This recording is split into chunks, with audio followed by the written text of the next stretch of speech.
আমি concrete life এটাত আছো নহয় জানো নিশ্চয়কৈ তো মানে মানুহবিলাকে নিজৰ ডেজিগনেশ্যনটো লৈ পেলাই ঘৰত মানে ব্যৱহাৰ কৰিব নালাগে এক নম্বৰ কথা এইটো খুব সুন্দৰ কথা তুমি যদি মোৰ ফিউচাৰ হাজবেণ্ড যোনে নোহোৱা তুমি ইঞ্জিনিয়াৰ হোৱা ডক্টৰ হোৱা মই সেইটো কোৱাই নাই সেইটো মেটাৰো নকৰে তুমি এজন ভাল মানুহ হোৱা প্ৰথম ভাল মানুহ সেইটো মেটাৰ কৰে ভাল মানুহ তোমাৰ হৃদয়ত প্ৰকৃতিৰ বাবে প্ৰেম থাকিব লাগিব মানৱ ধৰ্ম তুমি পালন কৰিব লাগিব মানৱীয়তা থাকিব লাগিব সৎ হ'ব লাগিব নহয় জানো এতিয়া ডিপ্ৰেছনৰ ওপৰত আৰু এটা কথা কওঁ হা তোমাৰ কথাটো পাতিছো মানে ডিপ্ৰেছনত গ'লে মানুহে ভুল পথ লয় বেছিকে নহয় জানো নিশ্চয় কিছুমানে ছুইচাইড কৰে কিছুমানে বেয়া পথলৈ যায় তাৰমানে কিয় হৈছে কিয় নহয় জেদত আহি উল্টা পুল্টা কিছুমান কাম কৰে নহয় জানো মই ভাবো মোৰ ডিপ্ৰেছন আহিলে মই ভাল কামহে কৰোঁ এটা মোৰ নতুন সৃষ্টি হয় মোৰ wild life of any India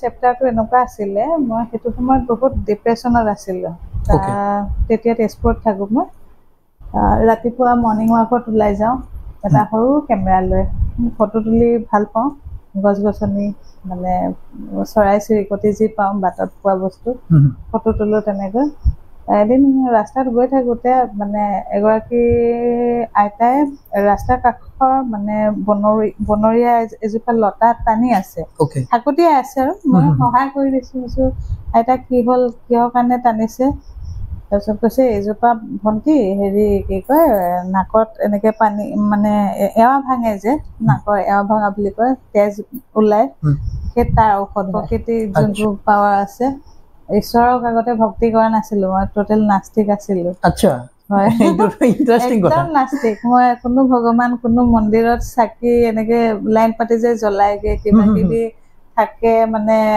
ভগৱান বিনিময় প্ৰথা চলে ন ভগৱানৰ ওচৰত গৈ মোক এইটো কৰাই দিয়া মই তোমাক ইমান টকা দান দিম কিবা কিবি মই কেতিয়াও কৰা নাছিলোঁ অসমৰ এগৰাকী স্বনামধন্য ব্যক্তি পদ্মনাথ গোহাঁই বৰুৱাৰ নাতিনীয়েক কাৰণ পদ্মনাথ গোহাঁই বৰুৱা বংশ বুলি ক'লে বহুত ডাঙৰ বংশ মই সিমানখিনিলৈকে নাযাওঁ বাৰু কিন্তু সেই বংশৰ নাতিনীয়েকে খ্ৰীষ্টিয়ান ধৰ্মটো কিয় গ্ৰহণ কৰিব লগা বা খ্ৰীষ্টিয়ান ধৰ্মৰ প্ৰতি আকৃষ্ট কিয় হ'ল প্ৰেমৰো কোনো হেৰি নাই সংজ্ঞা নাথাকে মানে বেয়া বস্তু খাইছে আৰু কিবা তাৰপিছত মই নাখালে মই মডাৰ্ণ নহ'ম নেকি দেশখনৰ জ্বলন্ত সমস্যা এটা ৰাজনীতি হৈছে ন ৰাজনীতি কিহক লৈ হোৱা নাই ধৰ্মক লৈ হৈছে আমাৰ বিভিন্ন বস্তুক লৈ ৰাজনীতি কোনটো বস্তুত ৰাজনীতি নাই জখলাত উঠি পেলাইও আৰ্ট কৰে দেখি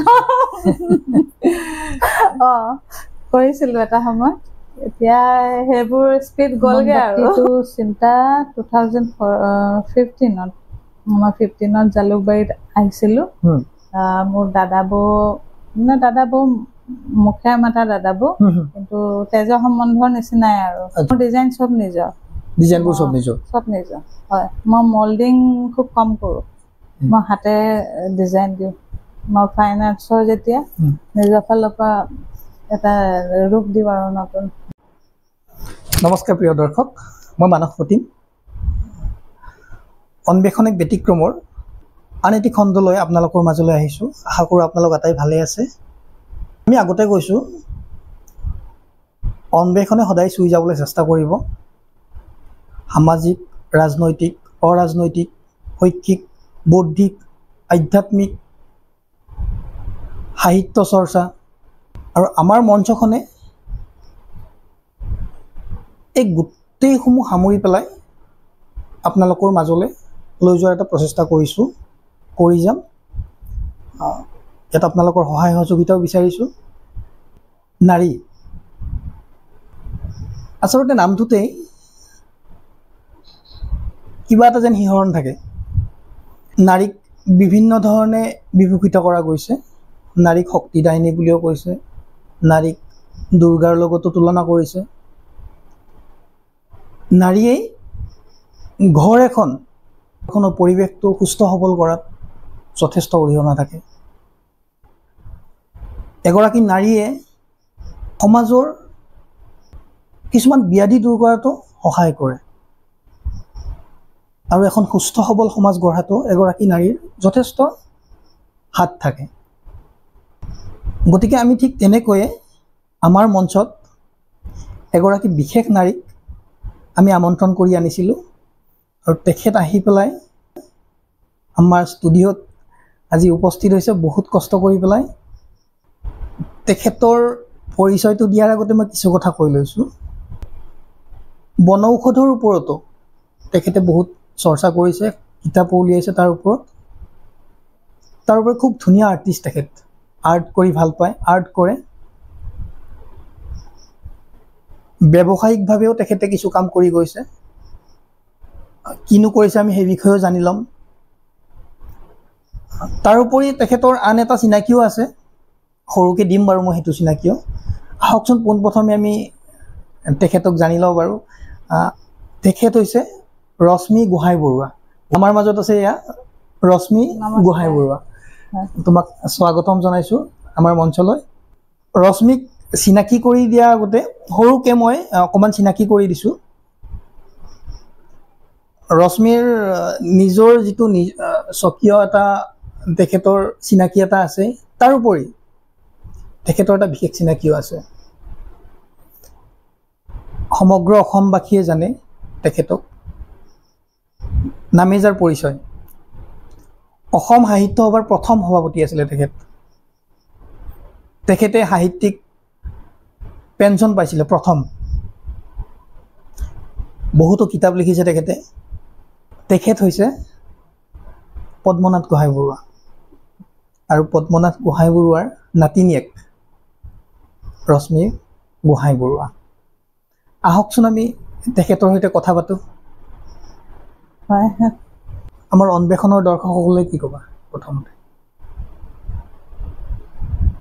অন্বেষণ এখন এনেকুৱা ষ্টেজ য'ত মানসতে, মানস বুলিয়ে কৈছোঁ, নিশ্চয় প্ৰতিভা বিচাৰি বিচাৰি, ভাল মানুহ বিচাৰি বিচাৰি, মই ইমান ভাল নহয় তথাপিও মোক যে আজি যোগ্য বুলি ভাবি ইয়াত বহুৱালে তাৰ বাবে মানসক ধন্যবাদ। সকলোকে প্ৰেৰণা যোগাই আহিছে, গতিকে ভাবোঁ অন্বেষণ চলি যাওক। এইখিনিতে আৰু এটা কথা কওঁ, আচলতে আমি বহু আগৰ পৰাই চিনাকি, গতিকে তই মইকেও আমি কথা পাতোঁ।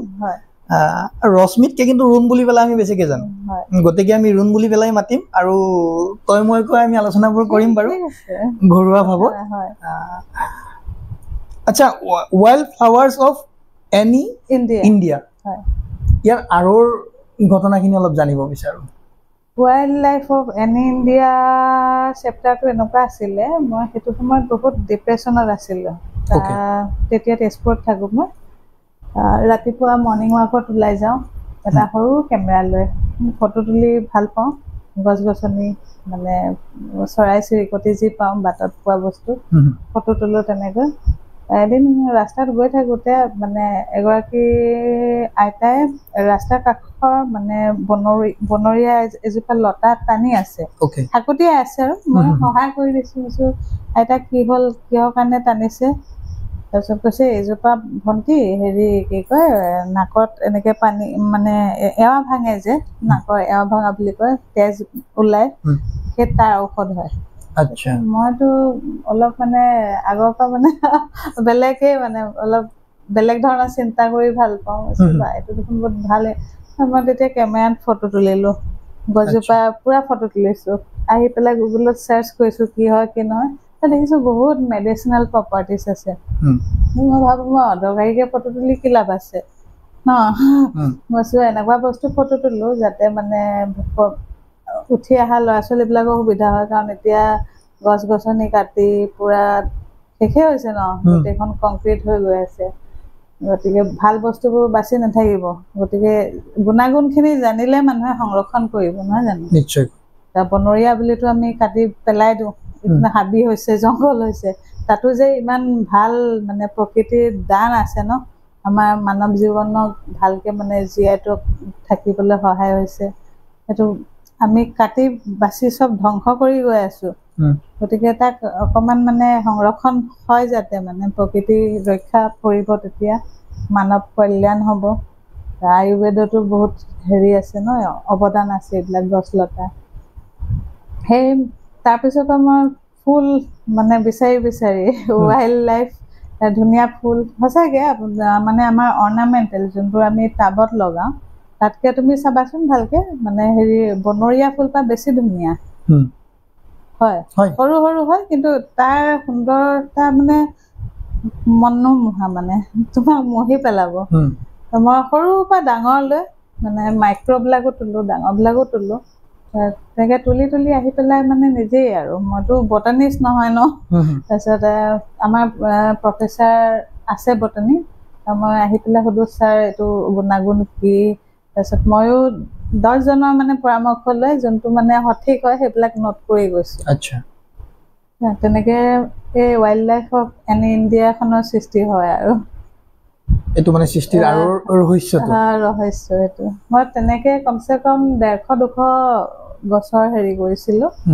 ইয়াত 105 বিধৰহে আছে মানে নজুৰিলে আৰু পইচা পাতি বহুত লাগেতো সেয়াই নিজেই কৰিছোঁ যেতিয়া পাব্লিচিটি খুব সুন্দৰ পদক্ষেপ আছিলে এইটো ভাবিছোঁ এতিয়া ইয়াৰ ইমান ভেলু দেখা নাই কিন্তু আজিৰ পৰা আৰু 5-10 বছৰ পিছত এখন বিচাৰি নাপাব আৰু মানে এনেকুৱা কিতাপ এখনৰ প্ৰয়োজন হ'ব আচ্ছা এইটো নতুনকৈ আকৌ মানে তাক প্ৰকাশ কৰাৰ কিবা চিন্তা কৰিছে নেকি নতুনকৈ পাব্লিচাৰ পালেতো কৰিম এখন ছেকেণ্ড ভাবিছোঁ আকৌ কালেক্ট কৰিব লাগিব ফটো চটো পুৰণা হেৰি নাই এতিয়া আচ্ছা এইখন বজাৰত পায়নে নাপায় এখন তেজপুৰ ইউনিভাৰ্চিটিৰ ওচৰৰ এখন দুখন কিতাপ দোকানত পাবা গুৱাহাটী ইউনিভাৰ্চিটিত আছে 2খনমান মই গিফ্ট কৰিছিলোঁ একচুৱেলি মই এই কিতাপখিনি প্ৰায় মই ইউনিভাৰ্চিটি কলেজ স্কুল মোৰ পঢ়া স্কুল চবতে মানে 5খন-10খনকৈ গিফ্ট কৰিয়ে মানে আদায় কৰিছোঁ লগৰবিলাকক আৰু লগৰ ল'ৰা ছোৱালীবিলাকে যাতে মানে ফল পায় আচ্ছা আমি এইখিনিতে দৰ্শকসকলক দেখাই দিছোঁ কিতাপখন হৈছে এইখন অকণমান যদি জুম কৰি দিয়ে wild flowers of any India আমাৰ নৰ্থ ইষ্টত পোৱা এভেইলেবল আমাৰ উত্তৰ পূৰ্বাঞ্চলত যিসমূহ বনৌষধ আছে বনৌষধৰ বিষয়ে তেখেতে লিখি উলিয়াইছিলে এইখন wild flowers of any India বুলি পেলাই পিছফালে এটা বস্তু দেখাই আছোঁ মই মোৰ এটা সপোন মই মানে পখিলাৰ ওপৰত পখিলা ভাল কথা পাতিম বাৰু সেইটোৰ ওপৰত আচ্ছা মই আকৌ এটা দেখাই দিছোঁ মই বেকগ্ৰাউণ্ডত কামিং সুন আহি আছে আচ্ছা কামিং সুন ওকে এইটো এটা সুন্দৰ আমি এইটোৰ বিষয়ে কথা পাতিম তাইৰ লগত ইয়াতে পখিলা কিছুমানো আমি ফটো দেখিবলৈ পাইছোঁ পখিলাৰ লগতনো তাইৰ সম্পৰ্ক কি এইটো বিষয়তো কথা পাতিম আমি জানিম এই ৰহস্যটো আমি উদ্ঘাটন কৰিম বাৰু আচ্ছা এতিয়া বাৰু অকণমান বেলেগ পিনে যাওঁ হয় জীৱনটোক লৈ পেলাই মানে তোমাৰ ধাৰণাটো কি মানে মানৱ জীৱনটোক লৈ পেলাই মানৱ জীৱনটো এনেকুৱা এটা বস্তু কাৰণ মই এইকাৰণে সুধিছোঁ কথাটো কিতাপখনৰ জন্মৰ ৰহস্যটো হৈছে ডিপ্ৰেশ্যন তো ডিপ্ৰেশ্যন থাকেই মানুহৰ গতিকে সেইটো কাৰণে সুধিছোঁ মই যে জীৱনটোক লৈ পেলাই তোমাৰ মানে ক'বলগীয়াখিনি মই এতিয়া ডিপ্ৰেশ্যনৰ ওপৰত আৰু এটা কথা কওঁ হা তোমাৰ কথাটো পাতিছোঁ ক'ব পাৰা মানে ডিপ্ৰেশ্যনত গ'লে মানুহে ভুল পথ লয় বেছিকে নহয় জানো নিশ্চয় কিছুমানে ছুইচাইড কৰে কিছুমানে বেয়া পথলৈ যায় তাৰমানে কিয় হৈছে কিয় নহয় জেদত আহি উল্টা পুল্টা কিছুমান কাম কৰে নহয় জানো মই ভাবোঁ মোৰ ডিপ্ৰেশ্যন আহিলে মই ভাল কামহে কৰোঁ এটা মোৰ নতুন সৃষ্টি হয় মোৰ দ্বাৰা নাই এইটো কিন্তু আচলতে নাই কৰা নাই এইটো ভাবিবলগীয়া কথা কাৰণ দৰ্শকসকলেও চাগে চাই পেলাই এইটোৰ বিষয়ত নিশ্চয়কৈ ভাবিব চিন্তা কৰিব যে ডিপ্ৰেশ্যনত গ'লে যে আমি আচলতে তেনেকুৱা ধৰণৰ পন্থাবিলাক নলৈ পেলাই আমি তাক পজিটিভ চাইনতো যাব পাৰোঁ মোক প্ৰকৃতি মানে মই ইউনিভাৰ্চেল পাৱাৰ মানো প্ৰকৃতিৰ যোনটো পাৱাৰ আছে ঈশ্বৰক আগতে ভক্তি কৰা নাছিলোঁ মই টোটেল নাস্তিক আছিলোঁ আচ্ছা হয় ইণ্টাৰেষ্টিং কথা একদম নাস্তিক মই কোনো ভগৱান কোনো মন্দিৰত চাকি এনেকৈ লাইন পাতি যে জ্বলাইগে কিবা কিবি থাকে মানে ভগৱান বিনিময় প্ৰথা চলে ন ভগৱানৰ ওচৰত গৈ মোক এইটো কৰাই দিয়া মই তোমাক ইমান টকা দান দিম কিবা কিবি মই কেতিয়াও কৰা নাছিলোঁ চবেই কয় তই ইমান নাস্তিক তোৰ লগত এই খেলি মেলি কিছুমান হয় তই ভগৱানৰ ওচৰলৈ যাবি চাকি গছি দিবি আমুক থানত এনেকৈ কিবা কিবি কয় আৰু মই কৰা নাছিলোঁ কিন্তু এতিয়া শেষত গৈ কিন্তু মই ভগৱানৰ ওচৰতো সেৱা মানিলোঁগৈ আচ্ছা হয় মই কিছুমান ফল পালো তাৰ বিষয়ে কম বাৰু মানে ৰুণে কি কয় মানে কি ভগৱানৰ ওচৰত যিটো কথা কলা যে মানে ভগৱানৰ ওচৰত চাকি জ্বলাই পেলাই মোক এইটো লাগে আপোনাক এইটো দিম তেনেকুৱাটো হোৱাটো বিচাৰে নেকি তেনেকুৱা হ'ব লাগে নেকি বাৰু এইটো এক প্ৰকাৰ চাব গ'লে এইটো অন্ধবিশ্বাস যেন নহয় জানো ঠিক আছে ভগৱানক মানিব লাগে বাৰু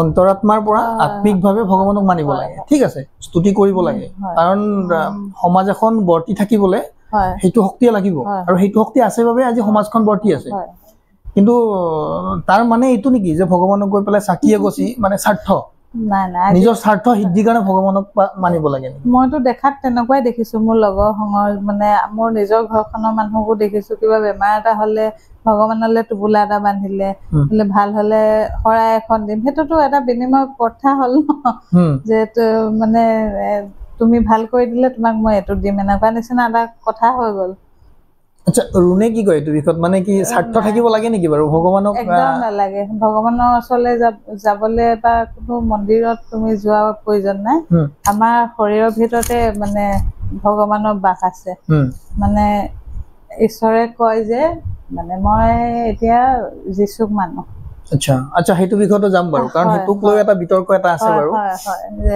মানে মানুহে কয় যে এইটো মানে বাহিৰৰ মানে ইণ্ডিয়াৰ বাহিৰৰ ঈশ্বৰ নহয় জানো আমাৰ ইণ্ডিয়ান নহয় এনেকুৱা নিচিনা এটা কয় কিন্তু মই সৰুৰ পৰা মই ক্লাছ 3 পৰা আমাৰ শৰণ লোৱা ঘৰখনত তোমাৰ চৰ্চা ভাগৱত পঢ়িছো নিজে প্ৰসংগ কৰিছো আমাৰ হেৰি কি কয় সত্ৰৰ পৰা মানুহ আহে আহি পেলাই নাম প্ৰসংগ বৰগীত এইবিলাক আমি তাল বজাই প্ৰসংগ চসংগো কৰা ছোৱালী মই ভাগৱত পঢ়িছো যিমান গ্ৰন্থ আছে ধৰ্ম গ্ৰন্থ চৰ্চা আছে চব কাহিনীয়ে জানো কিন্তু সুখ শান্তি মই ক'তো পোৱা নাই আচ্ছা মানে মানুহে কয় ন য'ত তুমি শান্তি পাবা সেইটোৱে তোমাৰ তাতে তুমি ৰোৱাত উচিত মানে হয় না মই সৰুৰ পৰা ইমান মানে মানিলো কিন্তু সঁচাকে কৈছো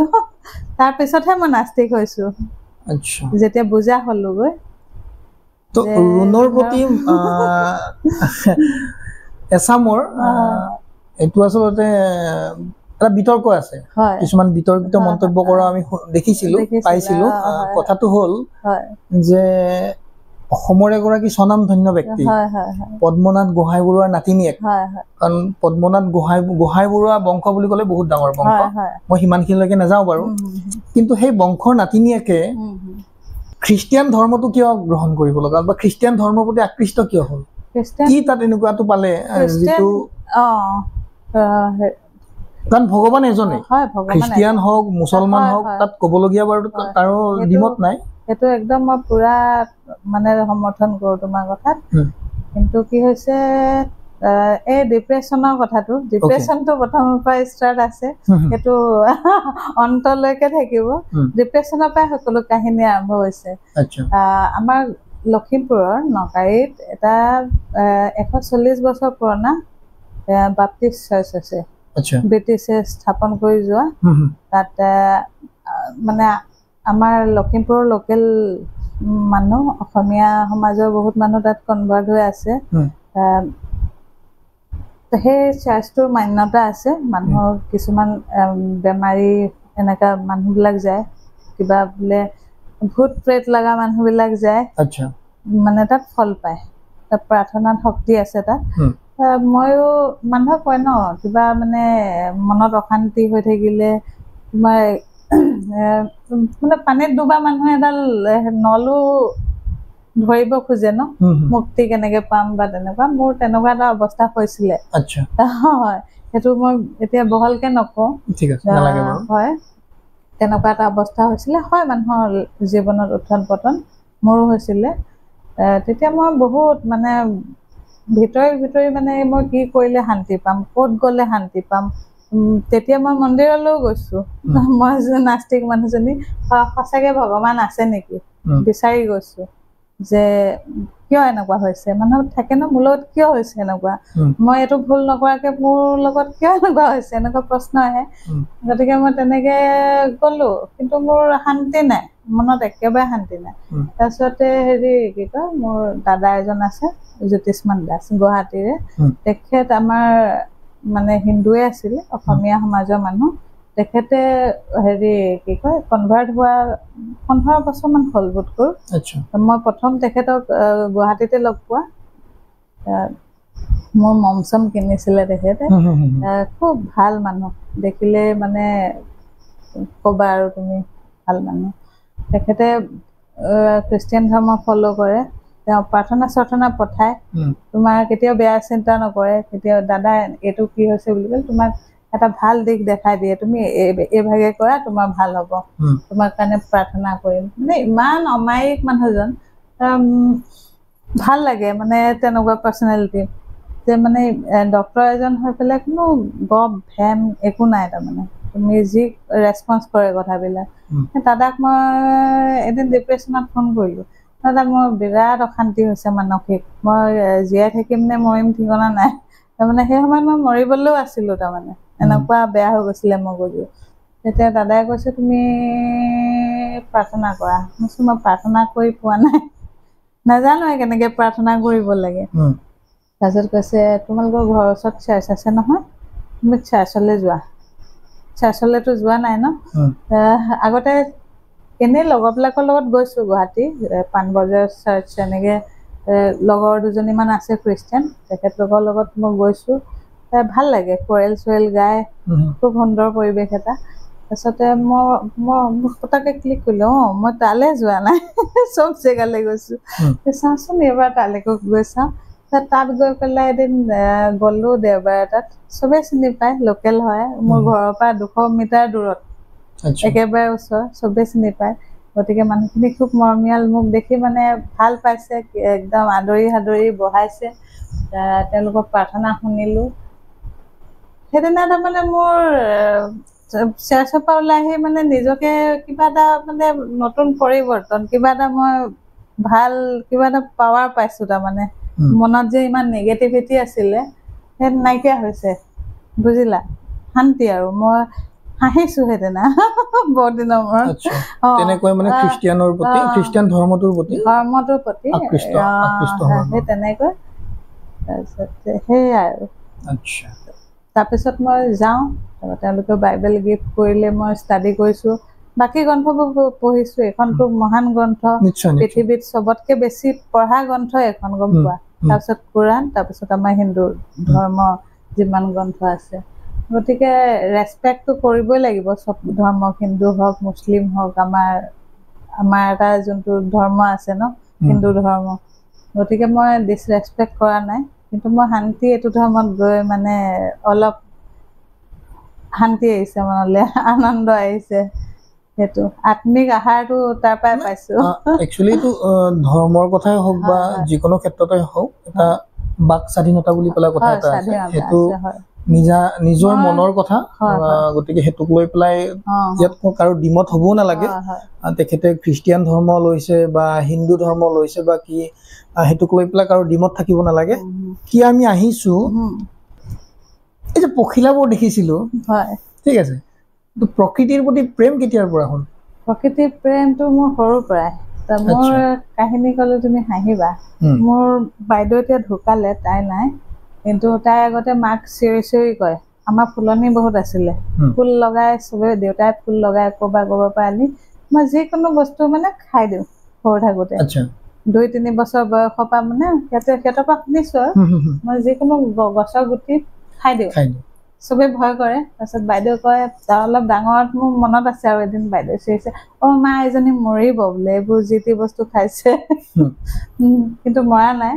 সেই তেনেকেই মানে তাৰপিছত পখিলাৰ লগত খেলা আৰম্ভ কৰোঁ, পখিলাবিলাকক মই অনুকৰণ কৰোঁ, পখিলাই মোক খেদি ফুৰে, মানে সেই তেনেকে লাহে লাহে মোৰ যেতিয়া মনটো বেয়া লাগে এনেই বহি থাকোঁ, কিবা কিবি কথাত মানে কেতিয়াবা পঢ়া শুনাত কাৰোবাৰ পৰা গালি খালে মোক মানে আলসুৱা, বুজিলা। দেউতাই খুব মৰম কৰিছিলে, দেউতাক মিছ কৰোঁ, বহুত মিছ কৰোঁ। এনে বহি থাকিলে মনটো বেয়া লাগিলে সেইদিনা মোৰ ওচৰত পখিলা আহিবই আহিব। সঁচাকে আহিব, আহি পখিলাকেইটা দেখি মোৰ মনটো আকৌ ভাল হৈ যায়। সেইটো প্ৰকৃতিয়ে মোৰ প্ৰতি কিবা এটা ৰাখিছে। আৰু সেই তাহানিৰ গাত পখিলা পৰা ছোৱালীজনীক চাবলৈ বহুত অহা বুলিও শুনিছোঁ। হয় হয় হয়, পখিলা পৰা ছোৱালীজনী বুলি বিখ্যাত আছিলোঁ এটা সময়ত। মই পখিলা কেপচাৰ কৰি বহুত ফটো এসময়ত ফেচবুকত আপলোড কৰিছিলোঁ। তাৰ যোগেদি মানে কেইজনমান এনেকৈ আৰু ফটোগ্ৰাফী কৰা আমাৰ গ্ৰুপৰ দাদা এজন আহি ওলাইছিলে বাৰ্জেনী কলেজৰ, বিজনী কলেজ আছে ন নলবাৰী, তেখেত প্ৰণৱ ভাগৱতী দা, এতিয়া নাই, তেখেত ঢুকালে বাৰু। সেই দাদা আহি পেলাই তেজপুৰ ওলাইছিলে। তেতিয়া দাদাৰ লগত গ'লো গণেশ ঘাট এনেকৈ ফটো তুলিবলৈ। মোক চাবলৈ আহিছিলে পখিলা পৰা ছোৱালীজনী। খুব মৰম কৰিছিলে দাদা। বৰ দুখ লাগে, দাদা নাইকিয়া হৈ থাকিলে। ভাল মানুহ আছিলে, ভাল প্ৰকৃতিবিদ আছিলে। ডক্টৰ প্ৰণৱ ভাগৱতী নাম শুনিছিলা চাগে? শুনিছোঁ। এইখিনিতে অকণমান ব্যক্তিগত প্ৰশ্ন কৰিছোঁ বাৰু। ৰুণৰ মতে প্ৰেমৰ সংজ্ঞা কি বাৰু? কাৰণ প্ৰকৃতিৰ লগত আমি প্ৰেম কৰা দেখিলোঁ বা প্ৰকৃতিৰ প্ৰেমত পৰা দেখিছোঁ। বিভিন্ন ধৰণে বিভিন্নজনে প্ৰেমৰ প্ৰতি সংজ্ঞা দিয়ে। কিবা তেনেকুৱা সংজ্ঞা থাকিব লাগে বুলি ধাৰণা হয় নেকি বাৰু? কোনো সংজ্ঞা নাই। যেনেকে বতাহ, বুজিলা, দেখা নাপোৱা, প্ৰেমটো তেনেকুৱা এটা বস্তু। এতিয়া প্ৰেম বুলি ক'লে মই নিজৰ নামটোৱে কওঁ, ৰুণ। মই ভাল পাওঁ, প্ৰকৃতিক ভাল পাওঁ, প্ৰকৃতিয়ে মোক ভাল পায়, সেয়াই। ঈশ্বৰ প্ৰেম হয়, আমি ঈশ্বৰক অনুভৱ কৰোঁ ন, দেখা নাই। বতাহক যেনেকে অনুভৱ কৰোঁ, ঈশ্বৰৰ কোনো হেৰি নাই, ৰূপ আকৃতি। আমি এটা এটা হেৰিহে লৈ আছো, কাল্পনিক ৰূপ লৈ লৈহে, মানে ঈশ্বৰ এজনেই। হয়, প্ৰেমত তাৰমানে ঠিক তেনেকুৱা নিৰাকাৰ, প্ৰেমৰো কোনো হেৰি নাই, সংজ্ঞা নাথাকে। তো বিভিন্নজনে যে সংজ্ঞা দিবলৈ বিচাৰে, সংজ্ঞা দিয়াবিলাকে দিয়ে আৰু, সেইটো মই ক'ব নোৱাৰিম। এটা বিষয়ে তেনেকুৱা প্ৰেম তাৰমানে মই পোৱা নাই, তেনেকুৱা প্ৰেম পোৱা নাই। প্ৰত্যেকৰ এটা এটা কল্পনা থাকে ন, প্ৰেম এনেকুৱা হ'ব তেনেকুৱা হ'ব। মই এজন মানে লয়েল বুলি কয় ন, লয়েল মানে এজন বিশ্বাসী। মানে আজিকালি বিশ্বাস বোলা বস্তুটো হেৰাই গৈছে। গতিকে সেই হেৰাই যোৱা বস্তু, মই ৰেয়াৰ বস্তুৱে বিচাৰোঁ যোনটো পৃথিৱীত নাথাকে। এইটো ক্ষেত্ৰত কি ক'ব, যিটো কথা ক'লে মাত্ৰ যে লয়েলিটিটো নোহোৱা হৈ গৈছে, মানে এইটো কাৰণটো কি বুলি ভাবে? কাৰণ ছ'চিয়েল মাধ্যম, আধুনিকতা। একচুৱেলি কি হৈছে, মানে আমি দেখাক দেখি কামবোৰ কৰে মানুহবিলাকে, নিজে জেনুইন নহয় একচুৱেলি, নিজে যি মানে সেইটো নেদেখায়, বুজিলা। এতিয়া মোৰ লগৰ এজনে মানে হেৰি খাইছে, মানে বেয়া বস্তু খাইছে আৰু কিবা, তাৰপিছত মই নাখালে মই মডাৰ্ণ নহ'ম নেকি, বুজিলা। মোৰ লগৰ এজনৰ আইফোন আছে, মোৰ ওচৰত সাধাৰণ ফোন এটা আছে, মই বেছি হেৰি হ'লোঁ নেকি, তললৈ গ'লোঁ নেকি, বুজা নাই। কম্পিটিশ্যন এটা আহিছে, সেইবিলাক লৈ মানে পৃথিৱীখন উল্টা পুল্টা হৈ গৈছে, মানে আধুনিকতা গ্ৰাস কৰা যেন পুৰা শেষ কৰি পেলাইছে। মই ইমান কথা ক'ব নাজানো, কিন্তু মানে কৈছোঁ আৰু যিটো বুজি পাইছোঁ। ৰুণ গোহাঁই বৰুৱাক মাজতে ৰাজনীতিৰ পথাৰখনতো দেখিবলৈ পাইছিলোঁ। ইয়াৰ হেৰিটো কি আছিলে বাৰু? ৰাজনীতিৰ কথাটো কি হৈছে, মই ৰাজনীতি সঁচাকে বেয়া পাওঁ। তাকেই মই সেইটো কাৰণে সুধিছো, ৰাজনীতি বেয়া পোৱা ছোৱালীজনীয়ে ভালকে জানা ন, ৰাজনীতি পোৱাৰ অৰ্থটো হৈছে কি, আমাৰ দেশখনৰ জ্বলন্ত সমস্যা এটা ৰাজনীতি হৈছে ন। ৰাজনীতি কিহক লৈ হোৱা নাই, ধৰ্মক লৈ হৈছে, আমাৰ বিভিন্ন বস্তুক লৈ ৰাজনীতি, কোনটো বস্তুত ৰাজনীতি নাই, সকলোতে ৰাজনীতি আছে। গতিকে ভাবিছিলো আমাৰ জাতীয়বাদ কিবা এটা অনুষ্ঠান, মানে সংগঠন জিকিলে কিবা এটা ভাল হ'ব বুলি, সেইকাৰণে অকমান মানে ৰাজনীতিটো, দুৰ্নীতিটো মানে ভাল ৰাজনীতিলৈ আনিবলৈ চেষ্টা এটা কৰিছিলো, বুজিলা। গতিকে সেইটো সফল নহলো। তাৰপিছত এৰিয়ে দিলো এতিয়া ৰাজনীতিৰ কথা নাই কিয় সফল কিয় নহ'লে বাৰু ৰাজনীতি পথাৰ কিয় সফল নহ'ব বুলি ভাবিলে সফল নহ'ল মানে কি আৰু কাৰণ সেইটো সময়ততো লুৰিণজ্যোতি গগৈৰ লগতো খুব হেৰিয়ে আছিলে এটা ভাল ৰাজনীতিৰ ওপৰত মই কমেণ্ট দিব নোৱাৰো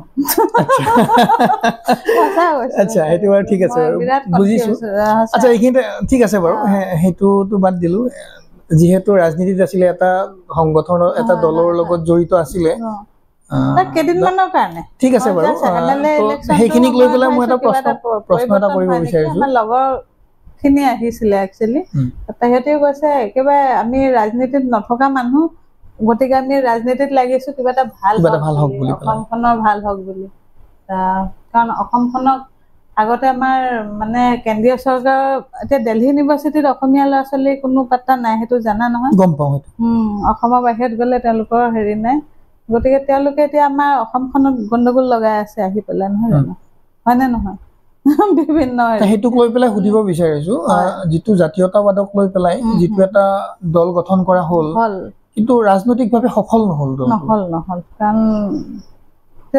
মানে কি জনতাই অসমৰ সমাজখনে কি আঁকোৱালি নললে নে জাতীয়তাবাদক বিশ্বাস নকৰে কি মনলৈ ধাৰণা আহে কিয় তেনেকুৱা কৰিলে একচুৱেলি ৰাজনীতি এতিয়া টকা পইচা আহি পৰিলে মেইন কথা কৈছো কাৰণ এতিয়া নতুনকে জন্ম হোৱা এটা অনুষ্ঠান আছিলে লুৰিণজ্যোতি গগৈ সেইটো AJP তোমাৰ তাত পইচা পাতি নাছিলে ধৰা আজিকালিতো বাকী যোনবিলাক জানাই নহয় গম পাওঁ ঘূৰিলে তেওঁলোকৰ পকেট গৰম হয় এতিয়া এইটো দুখীয়া পাৰ্টি নহয় জানো ইয়াত ঘূৰিবলৈ কেইটা মানুহ আহিব আজিকালি পইচাৰ কাৰণে চলি আছে ৰাজনীতিখন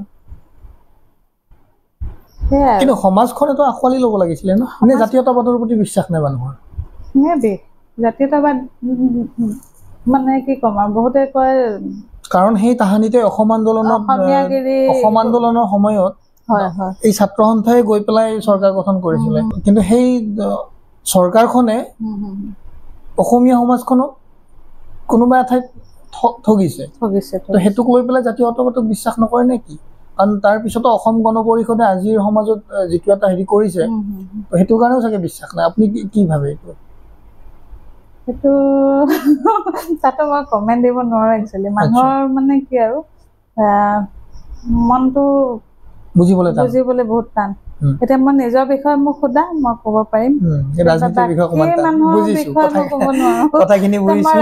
কিয় গৈছিলো সেইটো এতিয়া বুজি পাইছা কাৰণ মই অসমখনক ভাল পাওঁ আমাৰ জাতীয়তাবাদ কিবা এটা হেৰি হওক বুলি কিন্তু নহ'লগে এতিয়া কি কৰিম ৰুণক আমি দেখিবলৈ পাওঁ যে আৰ্ট কৰি খুব ভাল পায় আৰ্ট কৰি ভাল পোৱা ছোৱালীজনীৰ বিষয়ে অকণমান জানিব বিচাৰো আৰ্ট কৰি ভাল পোৱা মানে মই কাৰণ আমি দেখিবলৈ পাওঁ যে জখলাত উঠি পেলাইও আৰ্ট কৰে দেখিছো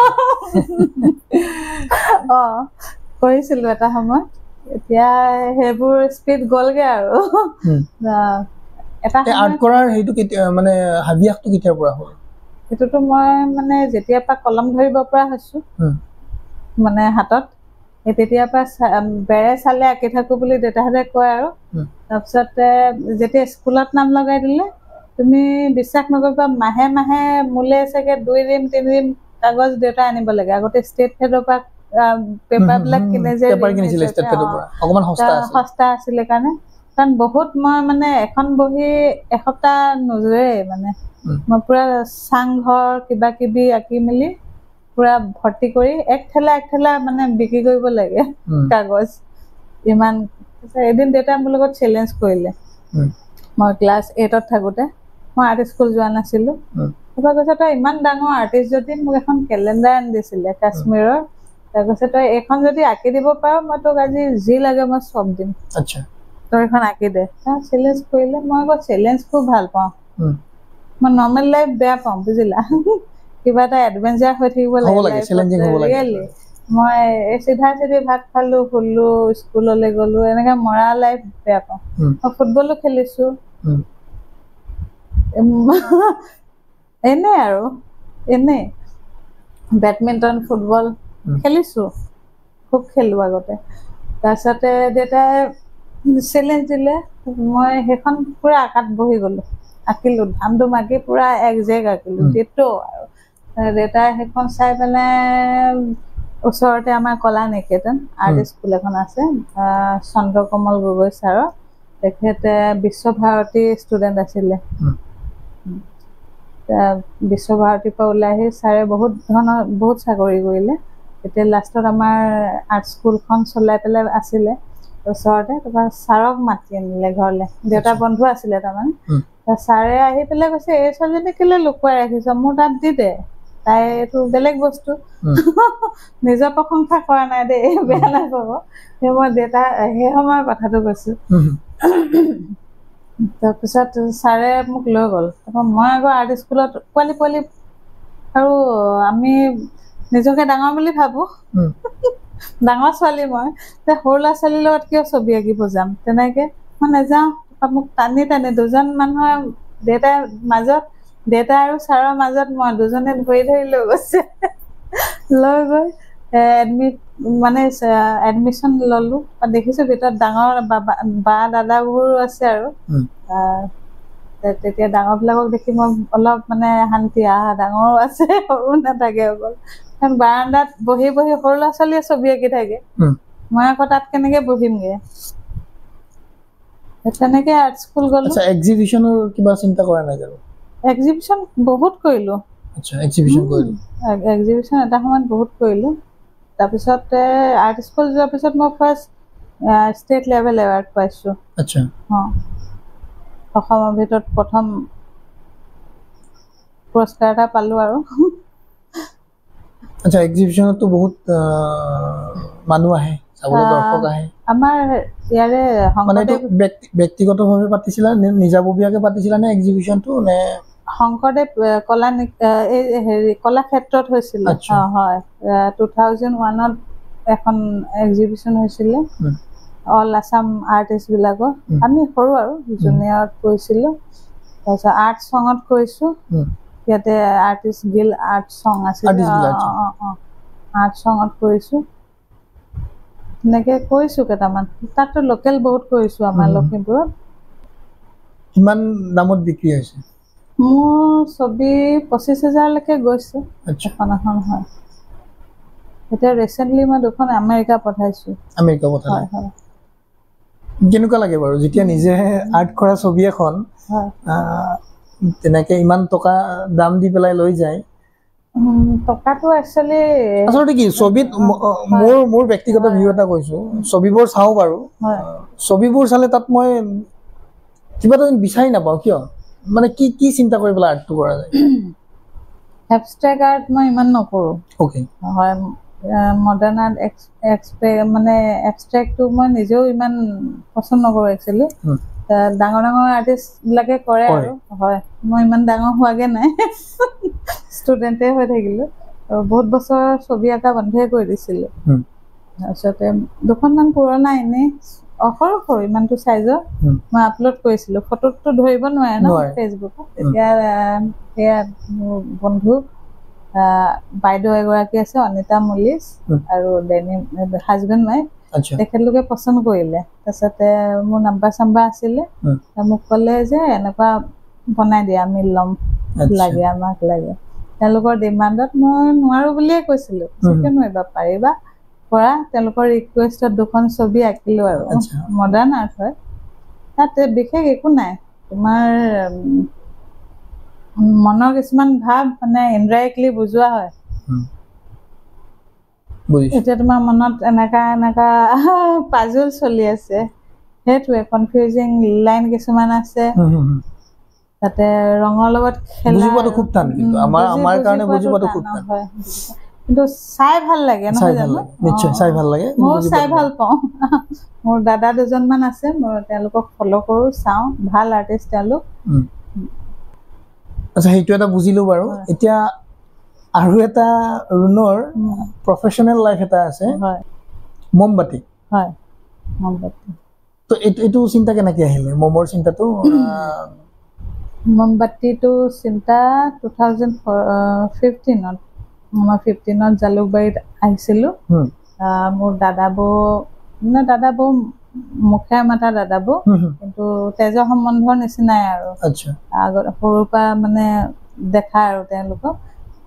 আমাৰ লখিমপুৰ গৈছিলে, তেওঁলোকে মাতি আহিলে মোক যে আমি এটা ধূপৰ ইণ্ডাষ্ট্ৰি খুলিছো মাইচুৰ পাৰফিউমিকা লংকেশ্বৰত আছিলে দাদা বৈ মাতি আহিছিলে মই চাবলৈ আহিছিলোঁ আহোঁতে তেওঁলোকে মোক NSICলৈ লৈ গৈছিলে বামুণী মৈদাম তেতিয়া তাত কেণ্ডেল ক্ৰাফ্টৰ প্ৰশিক্ষণ চলি আছিলে তেতিয়া কিছুমান মানে হেৰি শ্ব'কেছত সজোৱা আছিলে ডেকৰেটিভ কেণ্ডেল মই এনেও ভাল পাওঁ কেণ্ডেল বস্তুটো মানে আগতে কিনো তেনেকৈ কিন্তু নিজে বনাব পাৰি বুলি ভবা নাছিলোঁ ইমান হেৰিকৈ তাৰপিছতে মই বস্তুটো দেখি মানে আগতে ভাল পোৱা বস্তু এটা বস্তু নাই এইটো ট্ৰেইনিং লওঁ মই সেইটো ট্ৰেইনিং ল'লোঁ নিজেই মই মোৰ ডিজাইন চব নিজৰ ডিজাইনবোৰ চব নিজৰ হয় মই মল্ডিং খুব কম কৰোঁ মই হাতে ডিজাইন দিওঁ মই ফাইন আৰ্টছৰ যেতিয়া নিজৰ ফালৰ পৰা এটা ৰূপ দিওঁ আৰু নতুন আচ্ছা আমি গম পোৱা মতে যে তুমি ইয়াৰ ক্ষেত্ৰত মমৰ ক্ষেত্ৰত মানে কি প্ৰশিক্ষণো দিয়া বুলি পেলাই এইটো ক্ষেত্ৰত কেনেকুৱা কি মই লকডাউনৰ আগত অসমৰ কেইবা জেগাতো প্ৰশিক্ষণ দিলোঁ শিৱসাগৰ ডিব্ৰুগড় নগাঁও গুৱাহাটী আমাৰ লখিমপুৰতো দিছিলোঁ তাত ইমান ছাকচেছ নহ'লে কি আৰু চেৰাগ তলে আন্ধেৰা বুলি যে কয় নিজৰ জেগা মানুহবোৰ ইমান হেৰি না ফ্ৰী অফ কষ্ট আছিলে কিন্তু আচ্ছা ফ্ৰী অফ কষ্ট আচ্ছা এতিয়া যদি কোনোবাই আমাৰ ইন্টাৰভিউটো চাই পেলাই যদি ইচ্ছা কৰে যে নিশ্চয় মই আহিম মই শিকাই ভাল পাওঁ যতে মাতে মই আহিম যোগাযোগটো কেনেকৈ কৰিব যোগাযোগ মোৰ কন্টেক্ট নম্বৰটো দিব মানসে তেখেতৰ কন্টেক্ট নম্বৰটো আমাৰ স্ক্ৰীনত দেখা পাই আছে আপোনালোকে সেইটো নম্বৰত আপোনালোকে কন্টেক্ট কৰি ল'ব গ্ৰুপ এটা বনাই পেলাই মোক যোগাযোগ কৰিলে আচ্ছা গ্ৰুপ বনাব লাগিব গ্ৰুপ এটা বনাব নহ'লে ইণ্ডিভিজুৱেল এজনী মানুহৰ কাৰণে অলপ দিগদাৰী হয় হয় এইটো কিমান দিনীয়া প্ৰশিক্ষণ হয় এইটো মানে 3 দিনৰ পৰা এসপ্তাহৰ ভিতৰত হৈ যায় আচ্ছা দীঘলীয়া কৰাৰ কথা নাই এসপ্তাহৰ ভিতৰত ধুনীয়াকৈ শিকি যায় আৰু দৰ্শকসকলে স্ক্ৰীনত আমাৰ মমৰ যিবোৰ ডিজাইন তেখেতে নিজে বনাইছে ডিজাইনসমূহ আপোনালোকে দেখি আছে চাব পাৰিব তোমাৰ গোটেই এণ্টাৰ লাইফটোৰ বিষয়ে কোৱা মই কোনো ইণ্টাৰফেয়াৰ নকৰোঁ লাইফ ইয়েছ লাইফ বাচি থকাই নাই আছো আৰু এতিয়া ক'ৰ পৰা ষ্টাৰ্ট কৰিম মই নিজে বুজি পোৱা নাই একো নাই নিজৰ জীৱনৰ কথা ক'ব পাৰা ক'ৰ পৰা ষ্টাৰ্ট কৰিম সেইটো বেলেগ এটা চেপ্টাৰ বেলেগে বনাম দিয়ে আচ্ছা লাইফৰ বিষয়ে আচ্ছা নিশ্চয় আমিতো লগ পাই থাকিম বাৰু নিশ্চয় লগ পাম লাইফৰ বিষয়ে আমি সেইটো খণ্ডত বাৰু ৰুণৰ গোটেই হিষ্ট্ৰীটো উলিয়াই ল'ম আমি আজি তাই অকণমান ক'বলৈ সংকোচ কৰিছে সংকোচ নহয় একচুৱেলি মোৰ বিষয়ে ক'বলৈ একো নাই মই একদম সাধাৰণ মানুহ মই ফেমিলি ভাল পাওঁ নিজৰ ঘৰখন ভাল পাওঁ বন্ধুবৰ্গসকলক ভাল পাওঁ তোমালোকক চবকে ভাল পাওঁ প্ৰকৃতিক যেনেকৈ ভাল পাওঁ মোৰ কাৰণে চব সমান কোনো ধনী নহয় কোনো দুখীয়া নহয় বগা কলা নহয় চব মানুহেই হয় মানৱ ধৰ্ম মই ফ'ল' কৰোঁ এতিয়া মই জিজাছ ক্ৰাইষ্টক মানো তেখেতে মোৰ জীৱনত বহুত ধৰণৰ মানে হেৰি ফল দিছে মই আত্মিক আহাৰ পাইছোঁ তেখেতৰ পৰা মই সঁচাকৈ ধন্য মই গৰ্বেৰে কওঁ তাৰমানে কোনো আফচোচ নহয় নাই মানে আচ্ছা এইখিনিতে ব্যক্তিগত প্ৰশ্ন এটা কৰোঁ বাৰু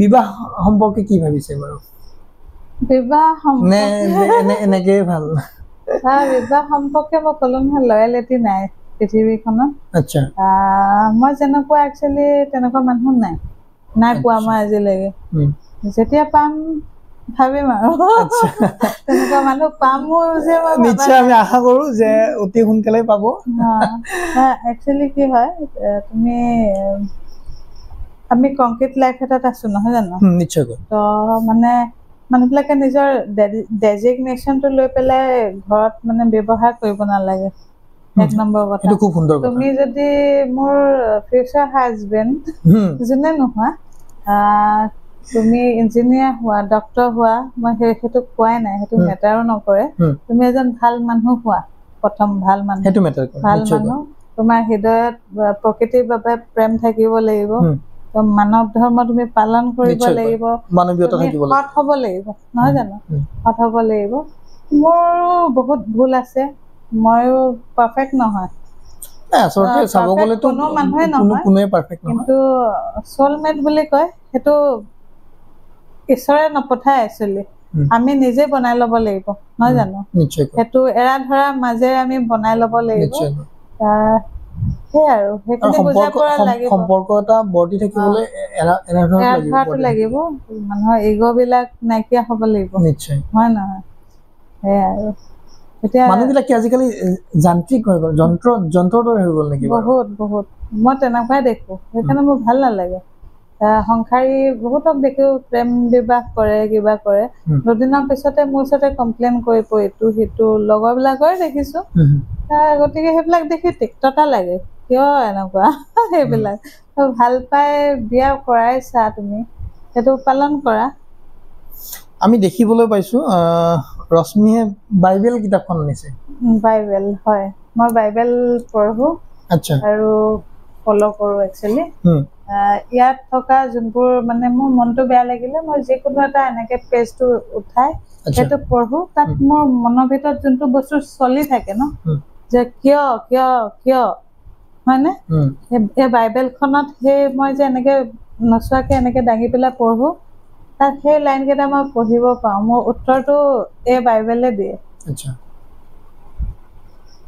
বিশ্বাস কৰিবা নে নকৰা তুমি না না সেইটো হয় বাৰু মই সেইকাৰণে বিশ্বাসী হৈছো যিমান মই ষ্টাডি কৰি গৈ আছো সিমান মোৰ বিশ্বাসটো বাঢ়ি গৈ আছে সঁচাকে জীৱিত ঈশ্বৰ বুলি কয় যীশুখ্ৰীষ্ট মৃত্যু হোৱা নাই তেখেত আহিছিলে আমাৰ উদ্ধাৰৰ কাৰণে আমাৰ মানৱ মানে সমাজৰ কল্যাণৰ কাৰণে আহিছিলে ন মানৱ জাতিটো তেখেতে মানুহৰ বাবে কি তেখেত ঈশ্বৰ হৈ পেলাই ইমান কষ্টত নহয় জানো ক্ৰছত দি পেলাই এটা ভয়ংকৰ মানে মৃত্যু গাবতি লৈছিলে গতিকে সেইটো একচুৱেলি তেখেতে আমাৰ কাৰণে কৰিছিলে তেখেত একদম নিষ্পাপ আছিলে একেবাৰে নিষ্পাপ আছিলে আগতে বলি বিধান এটা আছিলে নহয় জানো চেক্ৰিফাইচ কৰিব লাগিব ব্লাড দিলে উদ্ধাৰ হয় বুলি কয় মানে যোনটো হিন্দু ধৰ্মত আছে তেনেকুৱা মানে এই বলি বিধান বস্তুটো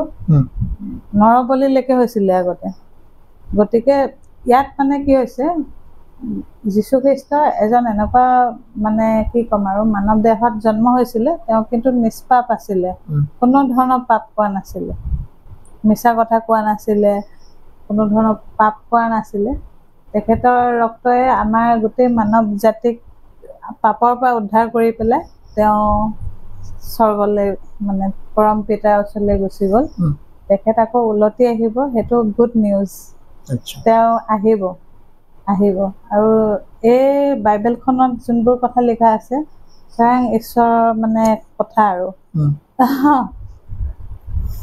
হয় তো ভাল লাগিলে আমি ৰশ্মি গোহাঁই বৰুৱাৰ লগত বহুত কথা পাতিলোঁ আৰু পাতিবলৈ থাকি গ'ল আৰু পৰৱৰ্তী আমি তেখেতৰ লগত আৰু এটা ইণ্টাৰভিউ কৰিম তাত আমি তেখেতে যিটো প্ৰফেশ্যনেল লাইফ মম তেখেতে কেনেকৈ বনায় বা কিমানখিনি কৰিছে সেইটোৰ ওপৰত আমি এটা লাইভ ভিডিঅ' এটা কৰিম তেখেতে কামটো কৰি থাকোঁতে বনাই থাকোঁতে কেনেকৈ বনায় চাব পাৰিব আপোনালোকে আৰু আপোনালোকে যদি সেইটোৰ প্ৰতি আকৃষ্ট হয় যদি কাৰোবাৰ কৰিবলৈ মন থাকে আমি ইতিমধ্যে কৈছোঁৱে তেখেতৰ কণ্টেক্ট নাম্বাৰটো আমাৰ স্ক্ৰীণত দিয়া হৈছে তেখেতৰ লগত ডাইৰেক্টলি আপোনালোকে কণ্টেক্ট কৰিব পাৰিব আৰু মম বনোৱা সেই কাৰ্যটোৰ পৰাই আপোনালোকে এটা কৰ্মসংস্থাপন ল'ব পাৰিব নে কি কয় হয় নিশ্চয় শেষত কি ক'ব আমাৰ দৰ্শকসকলে ভাল লাগিলে তোমালোকৰ লগত কথা পাতি বহুতখিনি আলোচনা কৰিলোঁ গতিকে ভুল ভ্ৰান্তি হ'ব পাৰে